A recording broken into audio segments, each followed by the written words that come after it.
This episode is brought to you in part by Mark Cycling. Do you find yourself a little deflated, a little under pressure, or otherwise flat? You might want to contact your doctor. Or you could go to Amazon.com and check out Mark Cycling's brand new mini pump. It's a 2-stage pump, so that means it offers both high volume and high pressure. It's perfect for setting tubeless tires, or if you're in a rush, getting back on the road. It also allows you to pump up your tires to pressures in excess of 120 psi, which for a pump this size is quite impressive.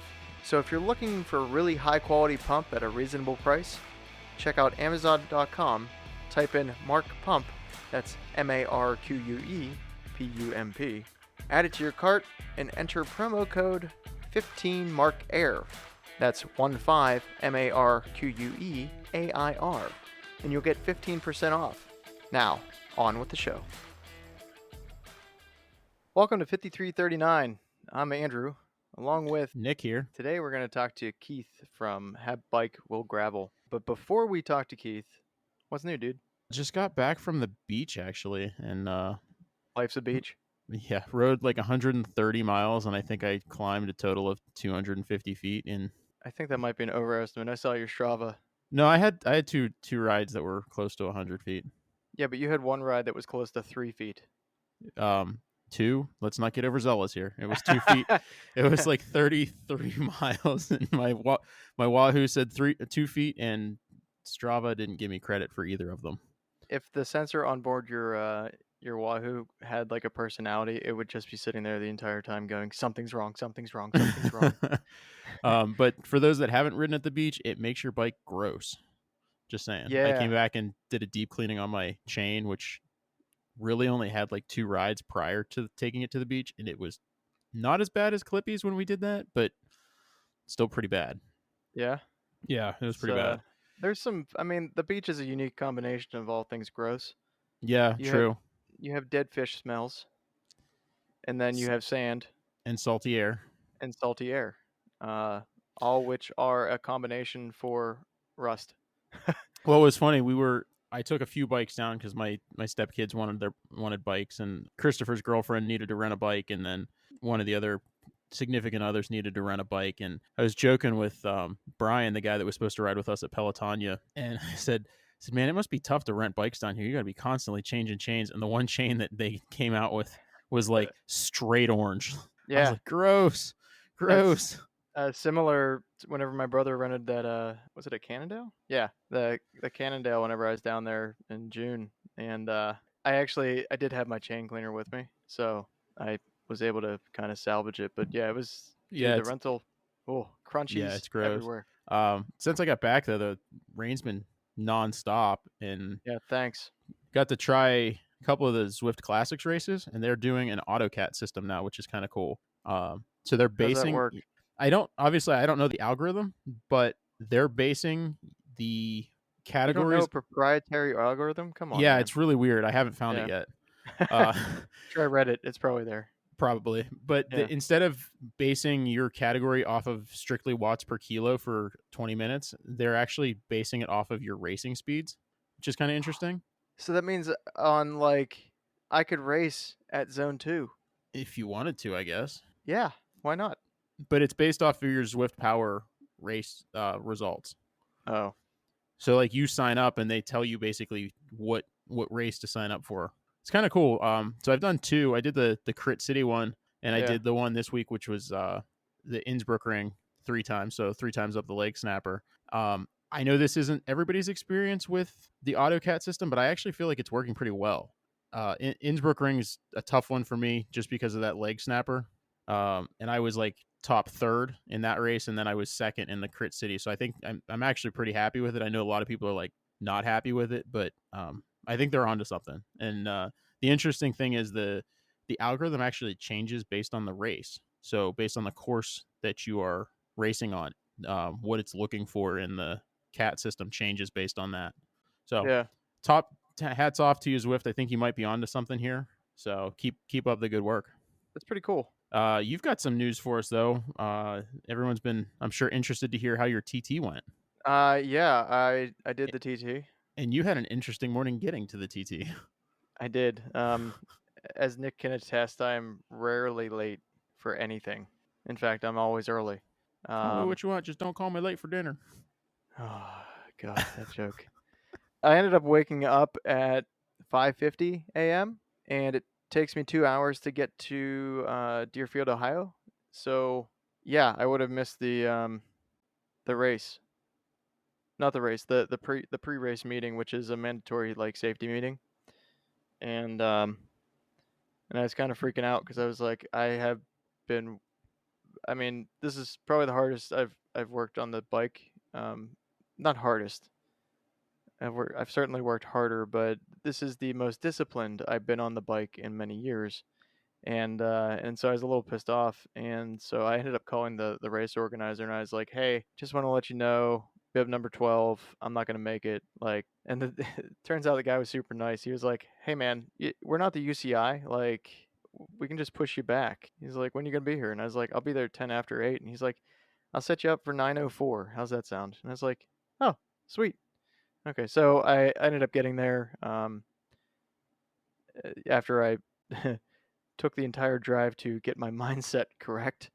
After that, and set off at 9:04, and 30 minutes 47 seconds later, came back to the finish line, and I was pretty happy with the results. So yeah, like I said, it's a 20K TT. Did it in 30 minutes 47 seconds, average speed of 24.55 miles per hour. That put me in 13th overall, and I did get first in my age range. Nice. There were a lot of events that led up to that, and I don't think it was truly my best effort. I'm definitely going back next year, and I'm going to train a little bit differently. We need to find a second TT bike so Yeah. we don't have to share one anymore, because I want to do this too. Yeah, it's fun, honestly. Unless we're just going to alternate, one of us do the aero and one of us do road bike. Since there's 4 of them, 5 of them. There's next year they're trying to do 5. So they switched it up. It's now the Stark County Bicycle Club. It's no longer the Summit Freewheelers Club, which, I mean, hats off to Ohio. I had no idea that you guys have one of the most happening road biking scenes out there. Anywhere you go, literally. I mean, not anywhere. I knew Columbus was big. When you talked about how big it was up there, that kind of surprised me because I just didn't know. But I knew Columbus mostly from the Pelotonia community. And for reference, for people that don't know, this is like Euclid, Massamillion, Akron, that kind of area, Cleveland Heights even. So like getting up into Cleveland, it's just really happening. And I mean, they had 51 people register overall for the Aero class. And that's just for the Aero class. I mean, the standard open didn't get as many. It was like 20. But, that's still pretty impressive. So. Yeah, and you said the club has daily rides of pretty much any genre that you want. Like they have a mountain bike, they have a gravel, they have a road.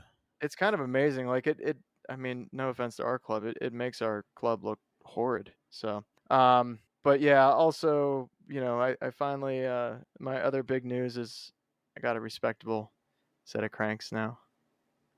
They are wow. rotor. He claims they're the best functioning, but there's not a bike attached to them, so they're not functional right now.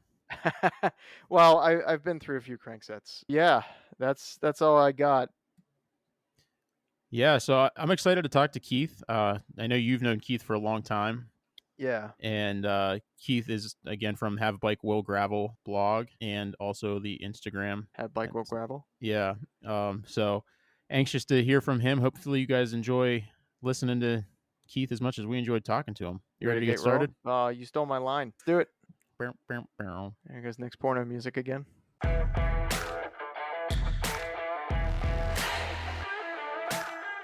Welcome to 5339, a podcast about cycling for cyclists by non-pros.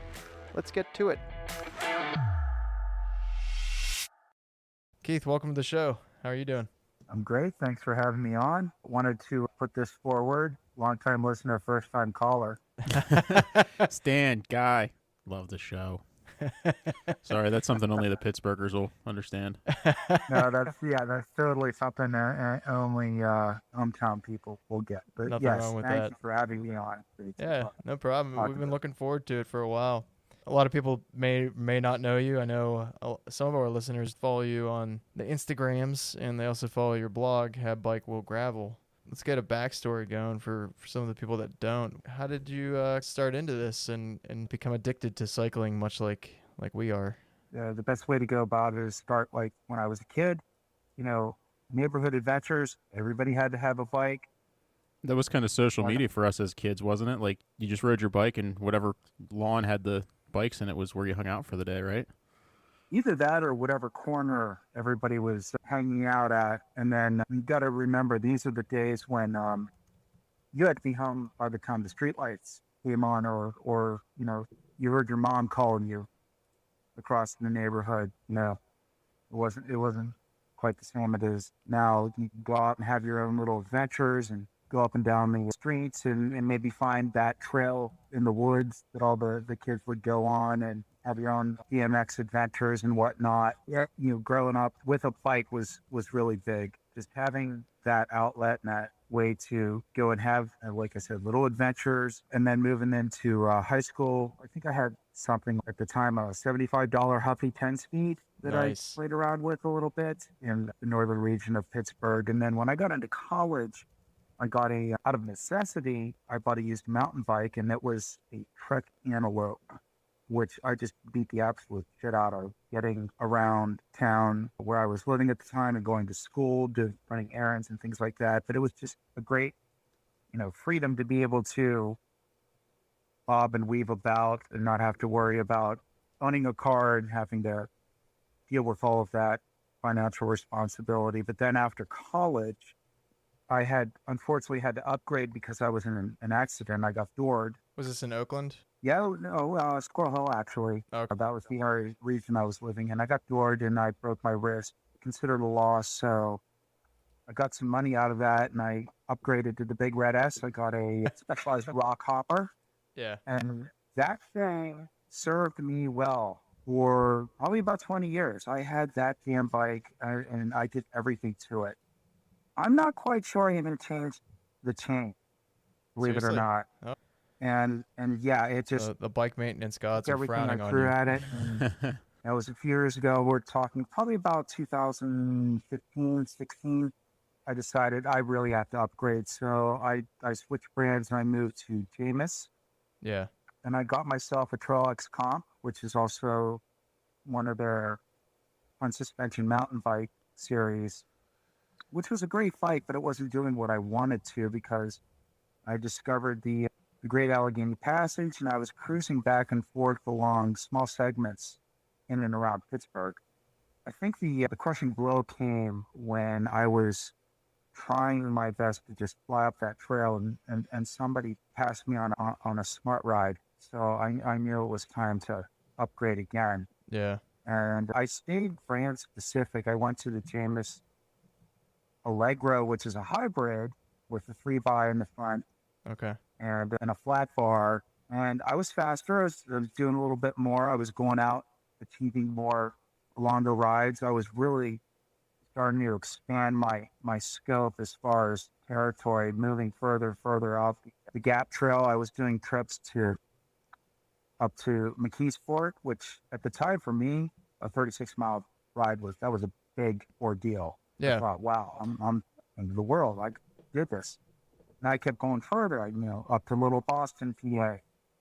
And now you're plus 30 miles outside of Pittsburgh. And then a little further, there's this town called West Newton. Now you're plus 40 miles outside of Pittsburgh. And, then I got this idea in my mind. What if I tried to plan a long weekend? And the first big ride I ever did was downtown Pittsburgh out to Ohiopyle. That Okay. was 80 miles one way, stayed overnight, and then rode back. And at that point, the bike was doing very well for me, but I was, realizing there are certain factors about the type of riding that I'm doing and the type of riding that I'm enjoying that are not being served by the equipment that I have. So, I needed to upgrade again. And you got to keep in mind, at this point, I really didn't know that there was this thing called gravel biking, and we're already 5 years into the phenomena at this point. Yeah. I finally discovered, there's this thing called gravel biking where people go on dirt roads and they use a road geometrically set up type of bike with, different tires and different gear systems with a lot of add-on potential. I got really excited about that. So again, I stayed brand specific. I went back to Jamis and to see what they had to offer, and I found their Renegade series, which is a phenomenally versatile off-road gravel adventure bike type of series. I started off with the lower end version. It's the Renegade Exile, and then after an unfortunate incident with a car last year where that bike got totaled, I moved up to the steel version, which is the Renegade S4. Yeah. So at this point, that's what I'm running on most of my trips, but I've diversified as far as the arrows in my quiver, and I love to use that phrase a lot. So I totally plan to wear it out. But we'll talk more about some of those other options later. But yeah, that's where I am right now, and that's kind of the history that got me to where I am. I'm a big advocate for rails to trails because anything that gets people out on a trail on a bike, other than an e-bike, Yeah. in my book is good. E-bikes do the same Hell thing there, yeah, Keith. man. No, I know. we don't I need know. e-bikes. But anyway, the options that have expanded with rail trails, especially in Southwestern Pennsylvania over the last decade, have just been incredible.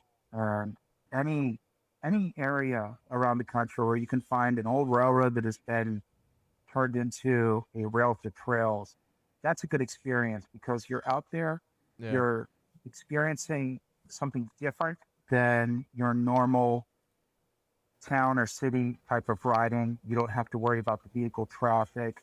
You might get a little bit of other trail traffic, but it's not, it's never too much to overcome. It's just weave and bob around the hikers and the joggers and say hi to the other cyclists, and you'll have a really good time because that type of infrastructure now is really starting to explode.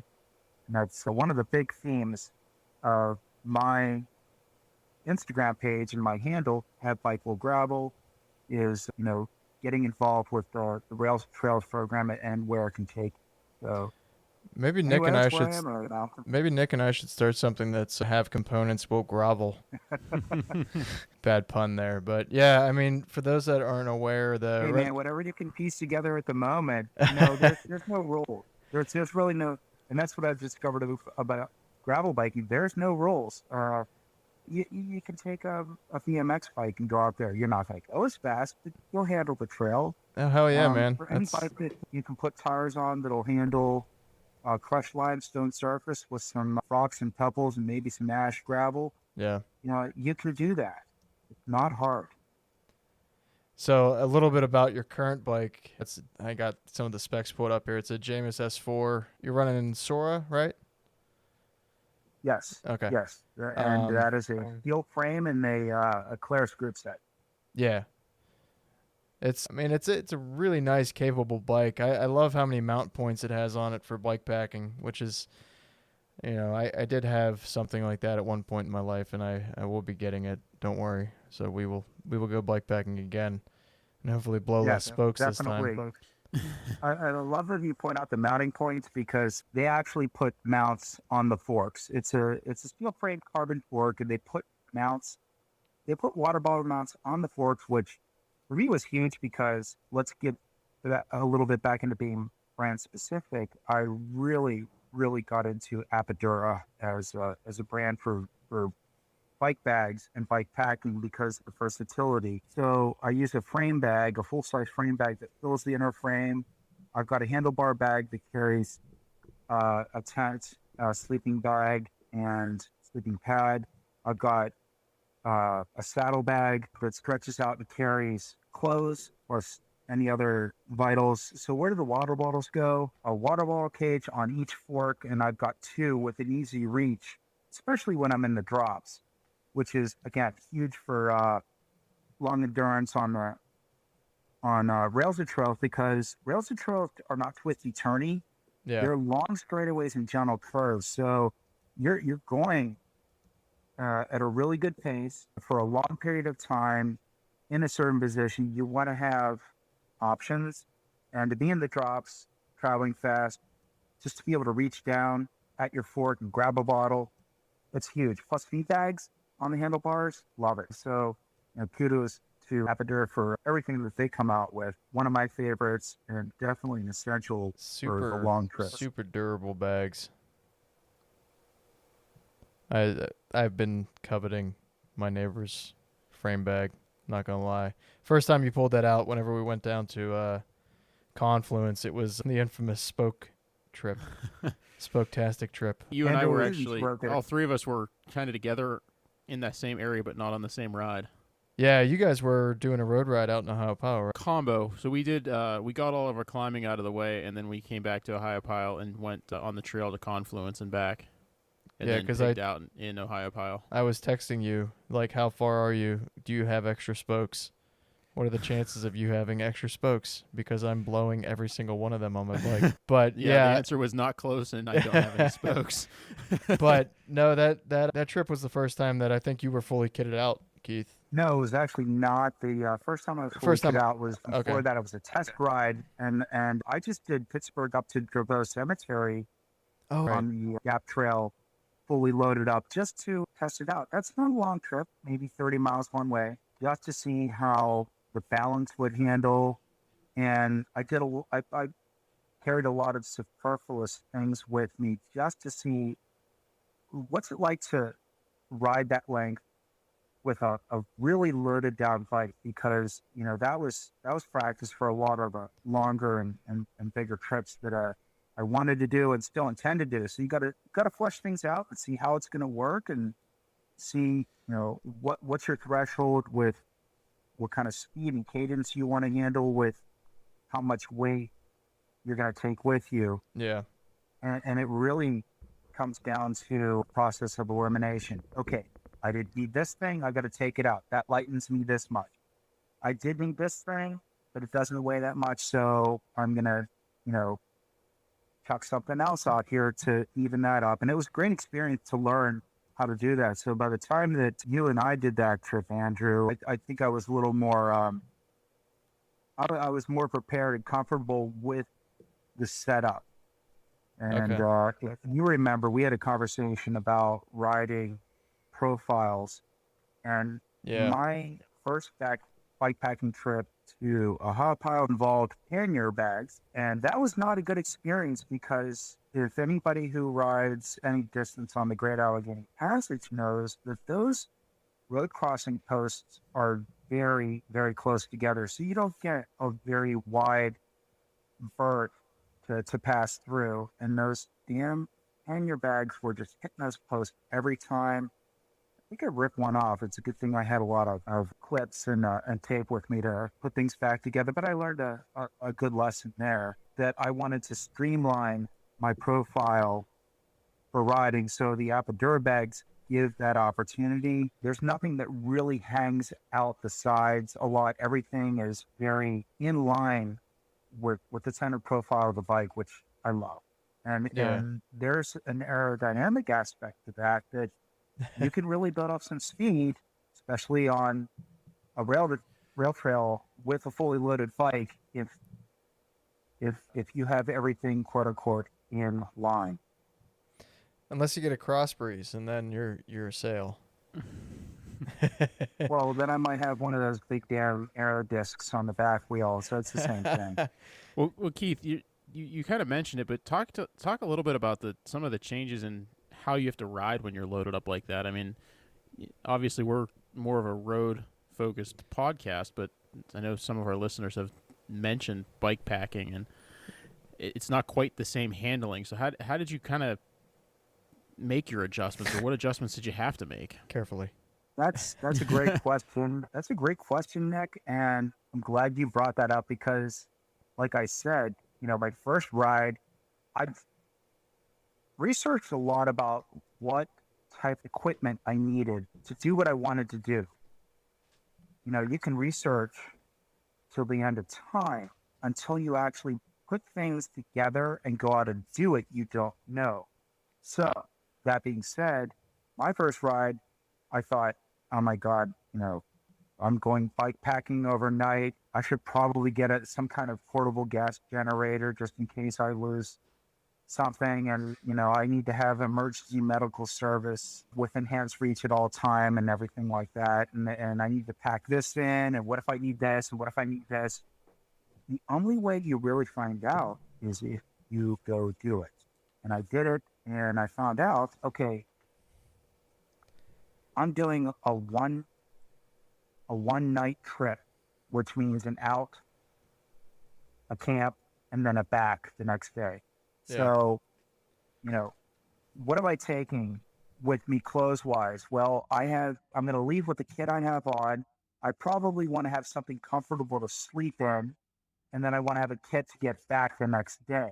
So that's 3 sets of clothes, one of which I'm already starting out with. So for the aspect of the second kit, what am I going to sleep in? How cold is it going to be? Am I going out in the spring, summer, or fall?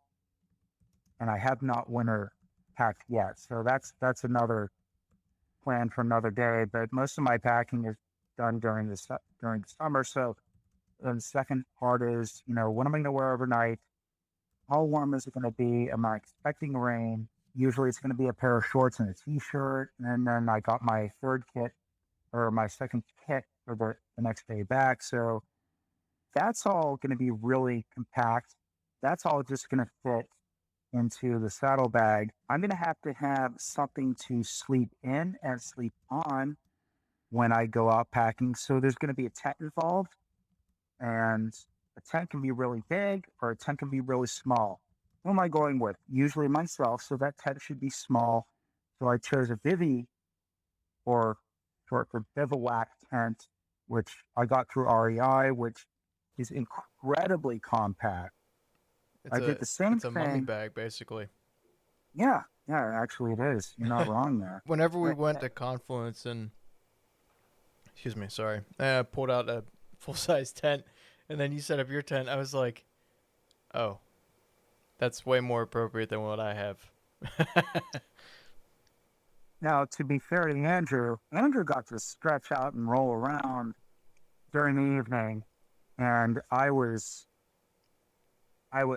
channeled into what I can only say is a small canvas funnel. But, yeah, I had to try that out before I did it on a regular basis. And when you deal with a shelter of that size and that compactability, you have to understand you don't have a lot of room to move around in. And there was I'm not gonna lie, there was a certain element of claustrophobia I had to get over to be able to deal with that situation. But once I got through that, I could only I imagine. realized, hey, this is my little haven. This is where I'm going to stay. This is what's going This to is keep my me safe dry place. during the night. This is my safe place. Yeah, but I imagine it makes the actual packing part of bike packing much easier to have a smaller tent like that. Absolutely, because that tent, along with an inflatable sleeping bag or sleeping pad from Outdoor Vitals and an inflatable pillow from the same company, plus a North Face sleeping bag, which is rated to 40 degrees. There are heavier bags you can get rated to lower temperatures, but I knew I was going to be doing that. The higher degree, or I should say the lower temperature rating on your sleeping bag, the heavier it's going to be. So if you're going to go out winter packing, you're going to have a sleeping bag that is much more insulated and it's going to be much heavier to carry. Are you going to ask me what the grams are on that? I can find out for you, but I can already tell you that warmer season bike packing requires less insulation, ergo lighter equipment to have to pack. So those are things that you have to take into account as well. Moving on from that, how are you going to eat? Where are you going? I'm going out into the wilderness. there's not always going to be a Sheetz or a Get-Go or a 7-Eleven right off the trail. So you you're might saying be out bring your there. You gotta DiGiorno with take- you, not there might delivery? be a special cage or rack for that. Oh, there I'd is have actually. to look into it. I have one. But Covered, no, don't worry. generally I'm not taking pizza with me. So, how are you going to not only feed yourself, but, as we said before, hydration, that's important. Next time we go, I'll take care of the pizza. Well, I don't know if you Okay. guys saw on Insta this week, there was a picture of somebody who taped pizza slices to their top tube to take it with them. Carbo loading. I saw that. That was hilarious. I love it. I was like, that's a new one, but I'm all for it. That was, I'm not going to lie, that was a little bit ingenious. And pizza is inherently arrow as well, which is kind of a nice feature. Well, That's it wasn't the way they had it. it. They actually had the crust side towards the handlebars. Why would you do that? Oh, Yeah, I really? mean, That's wrong. That's yeah. wrong. Yeah, you gotta cut through the air, you know?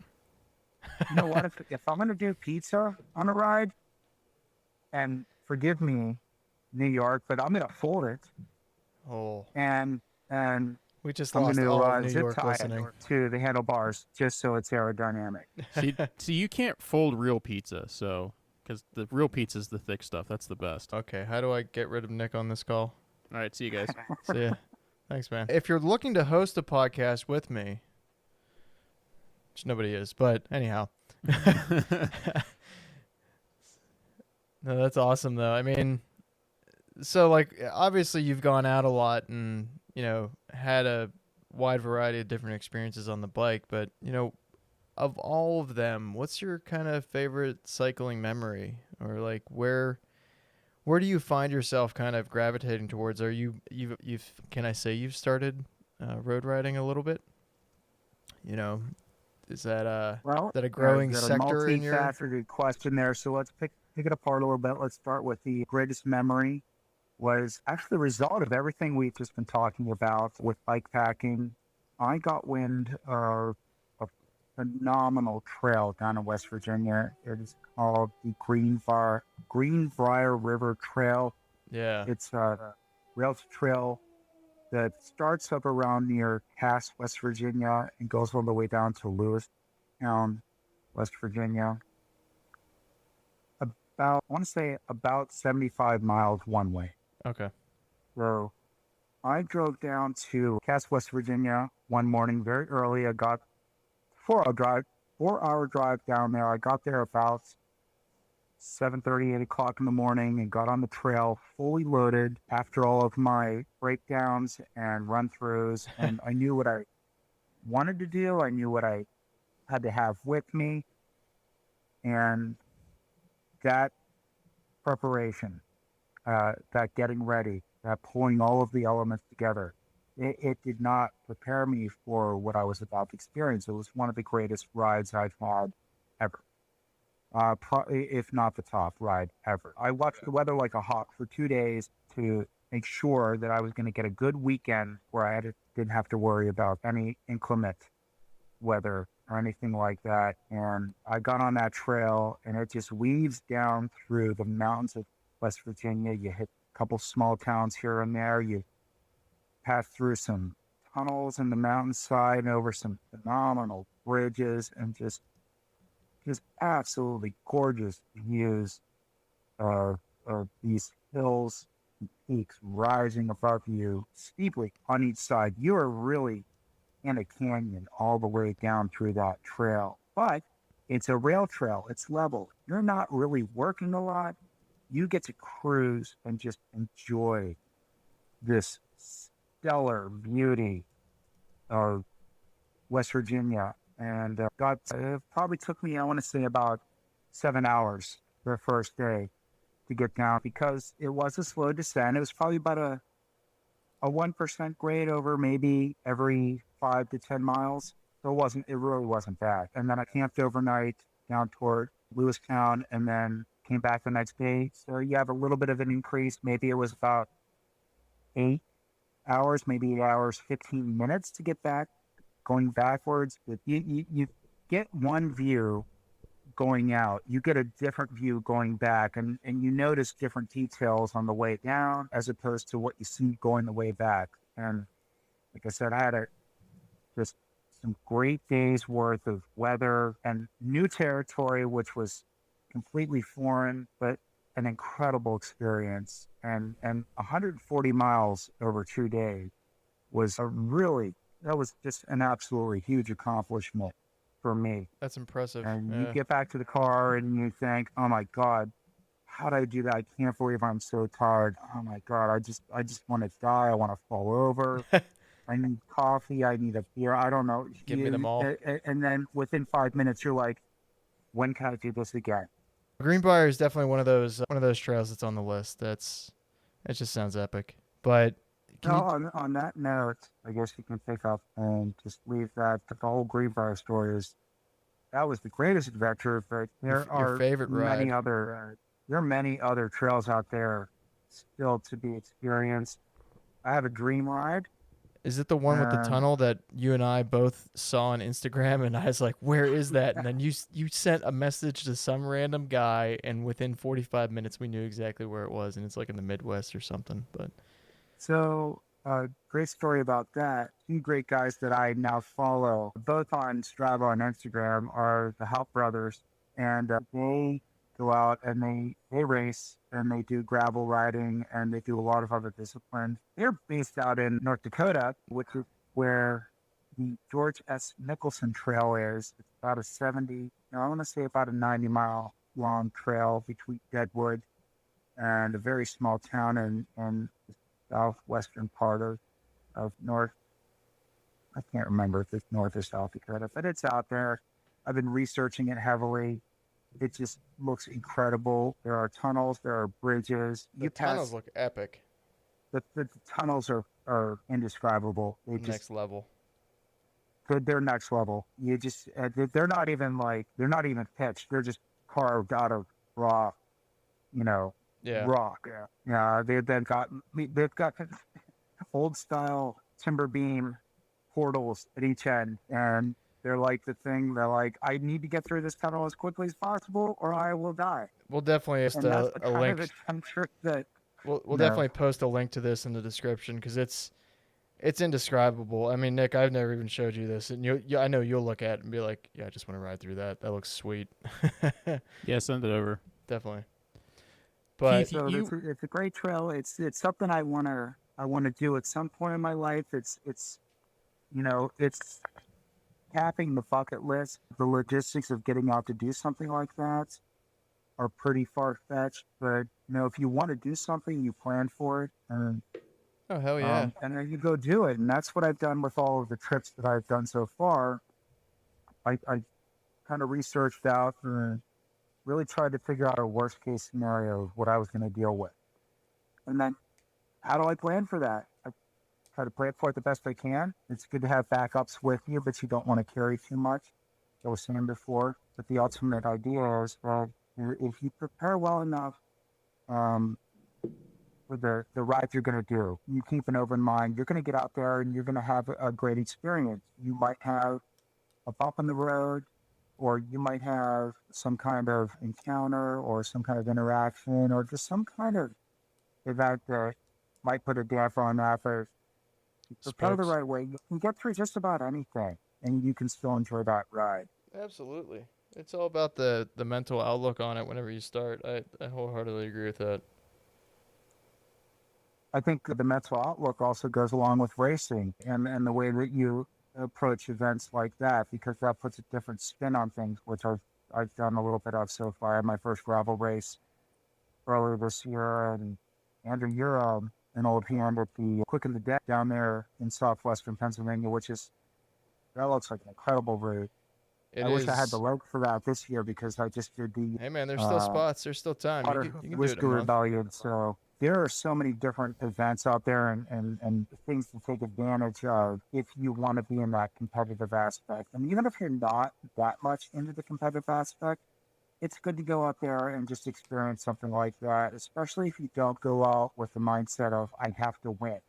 If you go out there to compete, and you're not competing against other riders, you're competing against So you'll find you can do some pretty amazing things. I was not a fan of hills. Andrew knows this very well. But I went out and I tackled some 9, 12, and 14% grains on the Sweetwater Whiskey Rebellion at the end of May. And I surprised myself up gravel roads in the backwaters of Washington County, Pennsylvania, and I found out I could do some pretty amazing things. Now, granted, I had been training for it.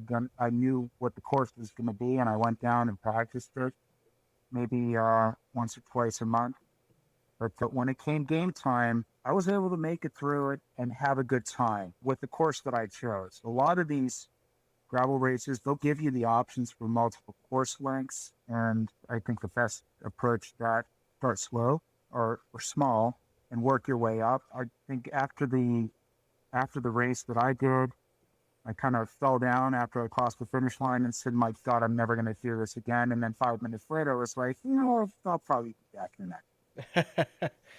The post race, yeah, that was definitely the quick and the dead experience for me in a nutshell. I got done and I was like, oh man. Yeah, I remember they had a shower set up after the race because it's quick and the dead. For those that don't know, it's over and around the highest point in Pennsylvania. I think the year that I did it, it was a 48-mile race, and I think we did just over 6,000 feet of elevation. Oh, so it's relatively flat. Yeah, exactly. To me, that's hardcore. It was pretty legit. Tyler and I did that, a few other guys as well, but that's probably one of the more challenging races I've ever done. And I did that on the red line. Actually, it was on a 10-speed Tiagra, I believe. Holy cow! And I actually ended up putting a 41 and dropping it with a wolf tooth long cage for that race specifically, just so I could climb better. But that it definitely it's one of those experiences that you get done and you're like, I'm glad I'm done. But my God, was it proves to you that you're worth more than you think, and that's one of the gratifying things that racing, for me at least, proves to me. It's like, hey, you can do this, you got this. But yeah, you're like, no man, I'm not doing that. Like, I looked at it this year and I was like, nah, and then somehow I looked on Bike Reg and I'm registered again. So it's one of those things. I love the challenge because I'm a sadist or masochist or whatever the heck it is. I don't know anymore. But anyhow, speaking of different kinds of bikes, you're a masochist when you sign up for these challenges. When I ride with you, you're a sadist. Yeah, I don't know. I mean, I got different speeds sometimes. Yeah, on or off. You have our on attitude way more seriously than I do. Keith and I it's a challenge. It's not a bad challenge. It's not a struggle, but it's definitely a challenge to keep up with you because you are not Mr. Casual. Keith and I actually had a conversation I didn't tell Nick about. So Keith kept on. What did you say whenever I said hammer on? You responded with pedal kindly or something, right? Yeah, right. To which I kind of that's a handle that I like to use. Everybody's got a handle. I say I like pedal it. kindly. I did have the realization, though, that hammer on is relative. So, like, my hammer is very different from pretty much everyone's. And, it's a relative thing. So, hammer on's your own relative hammering. I don't know. It sounds stupid now that I've said it out loud, so I'll probably cut this, but whatever. A lot of things that you say end up that way. Oh, burn. So, moving on. Yeah, Keith, you kind of touched on this a little bit, but with the Jamis, but tell us a little bit more about your stable of bikes. There's one in particular that I think Andrew and I are fascinated with. The drop fatty. So yeah, I did a. Are we allowed to call it that? You can call it whatever you want to. I don't want to get canceled. Just don't call it late for dinner. Ha ha ha. Oh God. Okay. In my little world, you like it's deep called dish, Paradise. and you just said that. Get out of here. You're done. Dude, deep dish is the only kind of pizza. I don't know how to come back from that one. Because it's right. I'm dead on the inside now. Keith just died. We lost Keith again. Yeah, I just watched his line just totally flat. He's gonna have to see that cute EMS chick again. Way to go. So I have a stable of bikes. I don't know how I accrued a stable of bikes, but It just actually I have a happened. I bike don't know how it fleet. happened. Yeah, this thing I don't know. I just started buying things that made me go places. But anyway, I had a special project in mind. Andrew's a little bit familiar with the story behind this. So it goes back a few years. I did do a trip down to Rockwood, Pennsylvania. I went to do a gap trail ride, and it was late in the winter. It was late November, early December.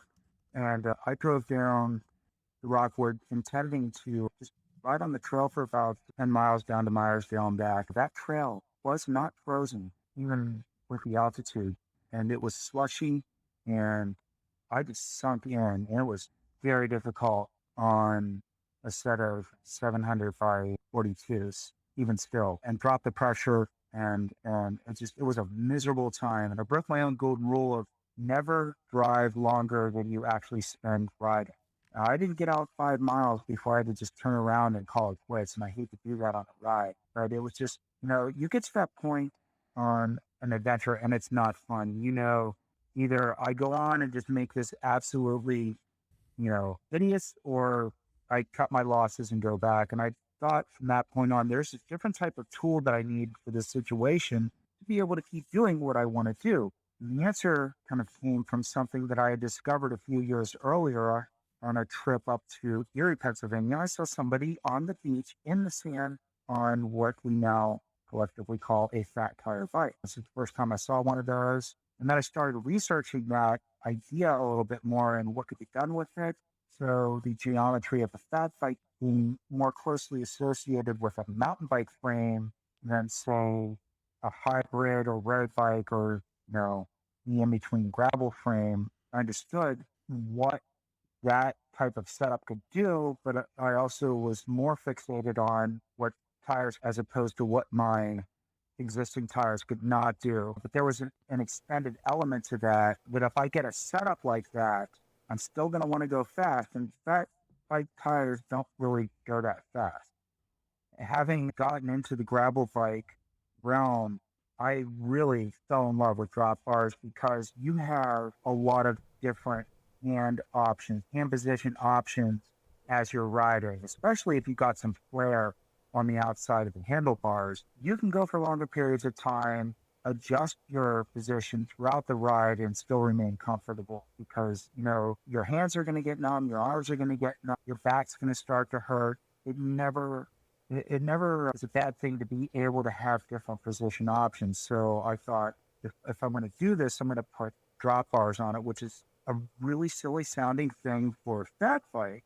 But there is Not at all. a small, Drop bar, I hope, everything. rapidly growing sector of cyclists that are getting into the drop bar fat bike realm, because I've seen a number of posts on it. And if you do a certain inflation on the tires, you really can get moving, and you can nail down some speed, and to be able to drop down and get lower into a lower position with the drop bar setup was extremely, extremely helpful. So I started with a Dolomite frame from Mongoose, and I had that stripped down, and I went with a Redshift kitchen sink stem. I went with the 50 centimeter width on that, and then I got micro shift trigger brake / shifter handlebars to go with the I love those micro micro shifts. shift front rail derailleurs that came with it, and everything worked out really well. And I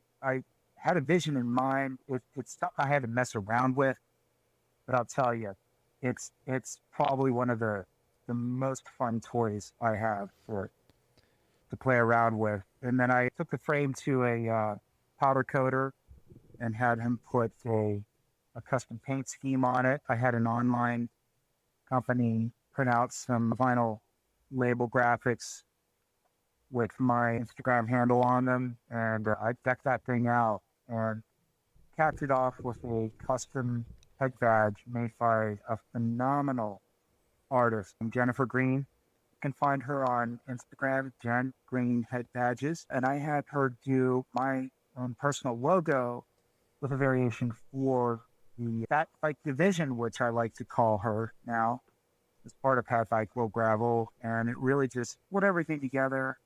As I said, it's again another tool in the quiver, but it's something that I can take out places that not necessarily the Renegade S4 is going to work. Everywhere. Yeah, there's really All nowhere that. you can't take that bike. I do Almost. love I mean, you're not wrong about that. of all your bikes, I secretly love that one the most, and it's not for the obvious reason because it's sweet, but like it's for that pearlescent kind of paint job that you have on it. It's just so well done and kind of tasteful in my opinion. Like I'm not Nick knows this and probably a lot of the people I ride with. I'm not overly like outlandish or I don't know what the word is, but like I don't really use bright colors and things like that. I'm pretty muted. Or boring. Yeah, I'm boring basically. Yeah, Nick loves his pink freaking rain jackets that you can see from 18 miles away. I'm more of a Don't forget gray. the neon. There's neon on it too. Dude, I can't. Basically, Andrew is only flamboyant on the inside. Nope, not even No, then. he's not even flamboyant there. No, I'm just boring all the way He's around. boring everywhere. But that pearlescent paint job that you have, it's just so well done. I got to get the name of the powder coater because I got some plans for the Le Monde whenever I build my next bike. Well, we can give you some information you can put in the show notes because I'm more than happy to promote that business and what he was able to do If you because don't it mind was me phenomenal. asking, how I much? went in with a very specific idea, and he said, "I have just the thing for you," and he showed me a scheme. And this is a guy that does a lot of this. He does a lot of bike frame painting, but he also does car wheels and cylinder, engine, gasket, head. He does the whole realm of mechanical powder coating. Headers. So I knew think it's this the is word you're the looking for. kind of place that I needed to be, who could achieve what I wanted to see done with this project. When you have the opportunity to build up your own ride and make every little detail the way you want it, it's a special experience. And I got that out of this project. It was fulfilling to see completed. It's been fulfilling to ride. It will become fulfilling to do with it what I want to do and have all the adventures I want to have on it. I cannot wait for a nice heavy snow out on the Gap Trail. Everybody else is peeling off to the side of the trail. I can just cruise through there Or everybody else is wait. at home comfy on their indoor trainer. No. If I recall, I think your fat bike came to fruition on that ride. There was about 3 inches of fresh snow. We met at Boston, and we were both on 700. I think I was on 30s.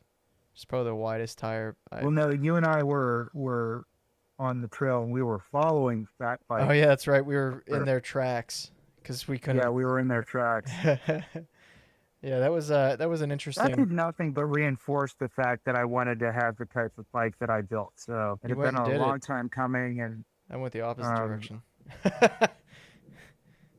so to have a different type of tool like in the arsenal was a big step. But more recently, adding in a road bike to that mix, doing some group rides and getting back out on tarmac is also a different experience again. And I think we had talked about this before. The more types of riding you do, there's no harm in becoming a multifaceted rider because it gives you better experience in whatever type of riding you want to tackle. That's going to be on a gravel bike, if that's going to be on a mountain bike, if that's going to be on a road bike. You have skills that you're developing with each style of riding that can carry over and help you in just about any situation. So I agree 100% with that. I'm all for that element of having more than one way to get around. That's why I have a Kona coming my way. T-minus a week. So we shall see. Well, Keith, one of the questions we ask everybody that we have on the show is, if money were no object, what would your dream bike be? That's That is definitely a loaded question. I would think that, everybody wants to have the Swiss Army knife, the thing they can whip out, the bike, the Whoa. Hey, be all bike. we don't whip anything out on this show. Yeah, this is a family-rated show. Family environment, Keith. I'll wait till I get on the trail to whip it out then. Oh, it's a zing. But I think that the dream bike for me would be something that would be definitely cross-disciplinary. I think that I would want something that I can move a little bit more easily between that crushed limestone and maybe some of the heavier trail. So I think that would be something between the S4 and the drop bar fat bike. He could be a trail donkey candidate, Nick. Your reaction to that bike was hysterical. Not to bring that bike back into question, but Keith, you got to Google trail donkey whenever we're done. I did after the show that you introduced that on, and I was pretty dumbfounded. I want to say I was highly impressed with what they were putting out, and they had a phenomenal approach to the way they were doing things.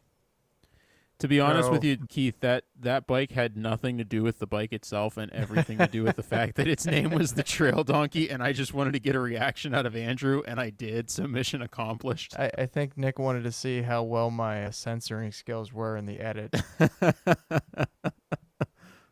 But here's the thing. I went and checked it out, and I thought don't get me wrong. It is a really cool bike. It's just it had nothing capable bike though. Yeah, it had nothing to do with the bike itself, and it had everything to do with the name of it.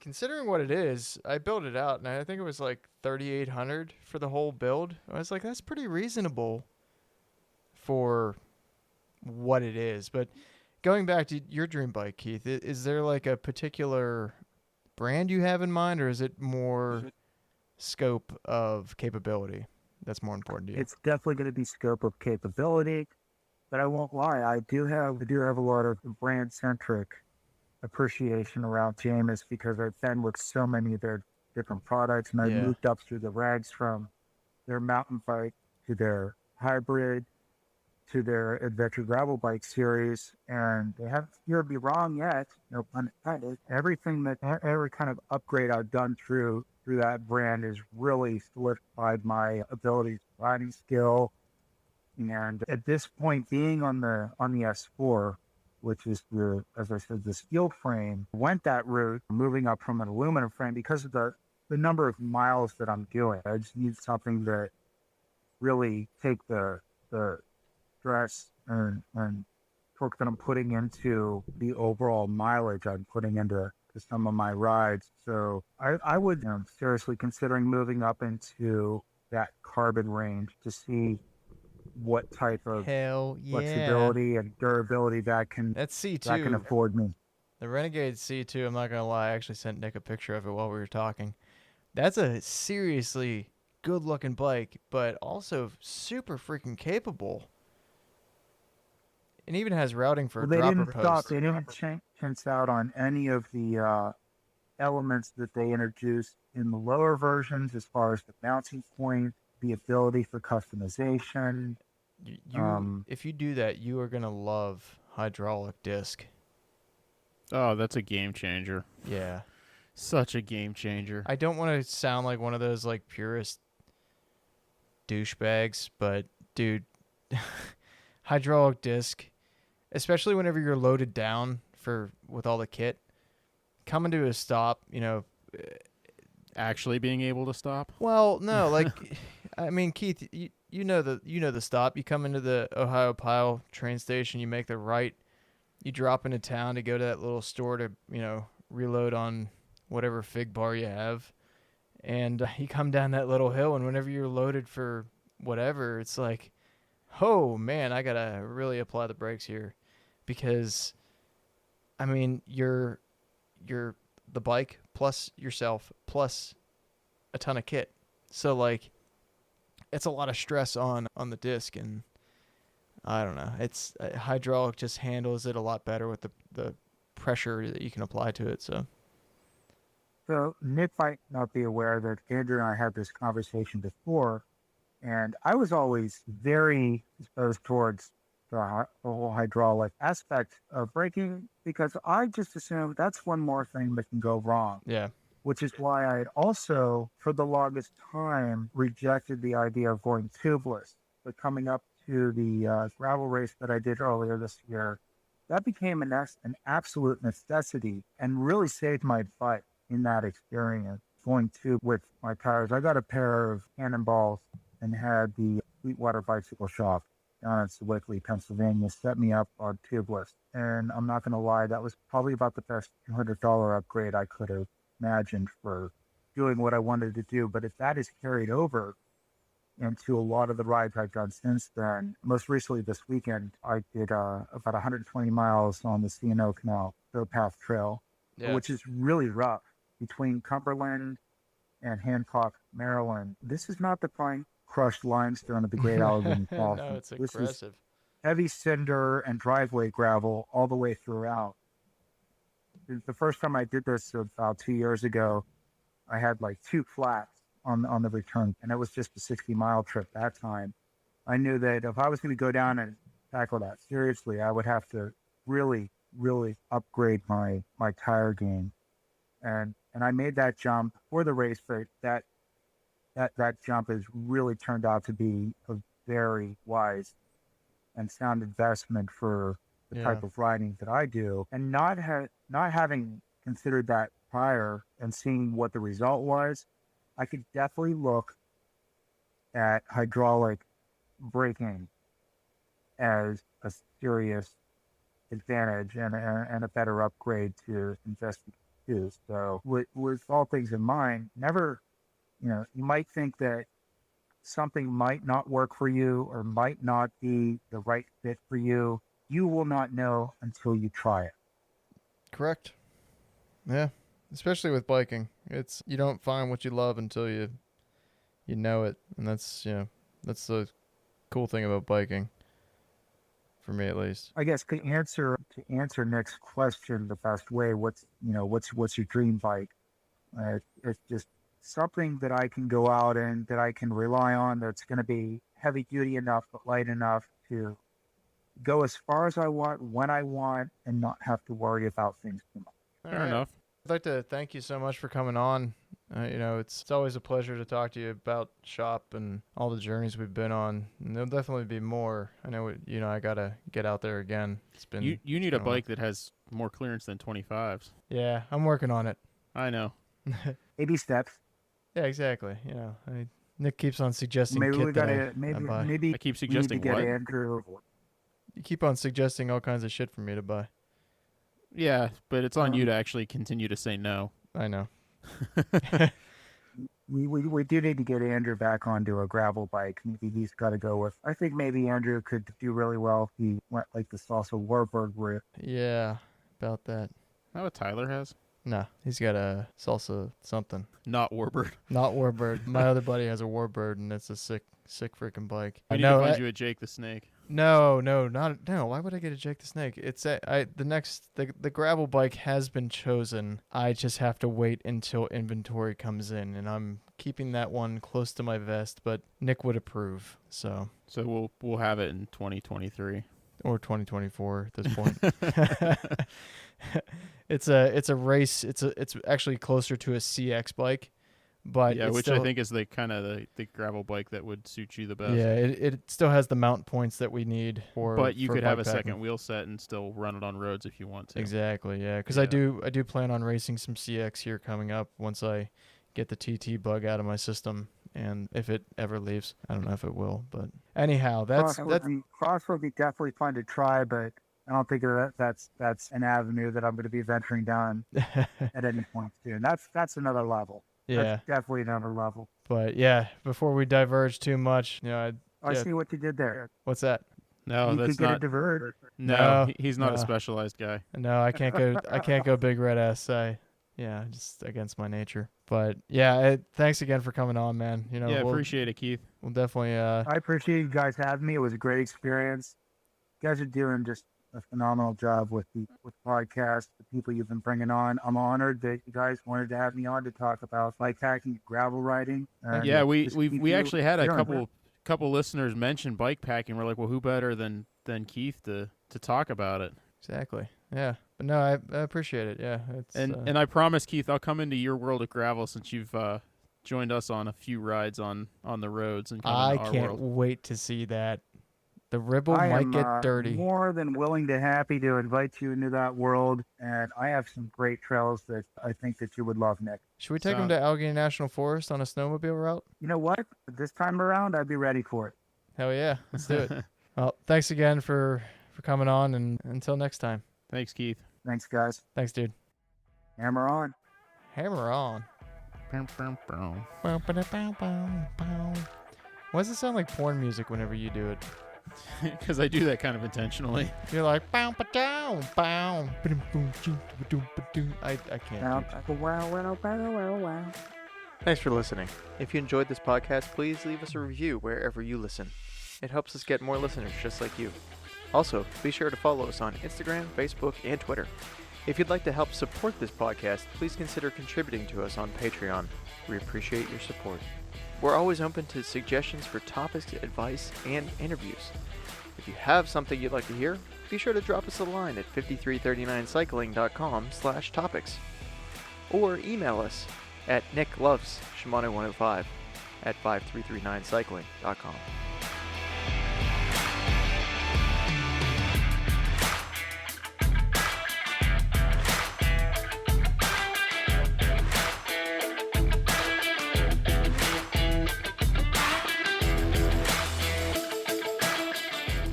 Sometimes I shock myself. Can you hear me? Yep. Why is my waveform down? Is it like super loud? It's not. It hasn't changed in my ear. I don't know. Maybe our ratings would go up if your audio channel went blank. You're not wrong. You boys like me, go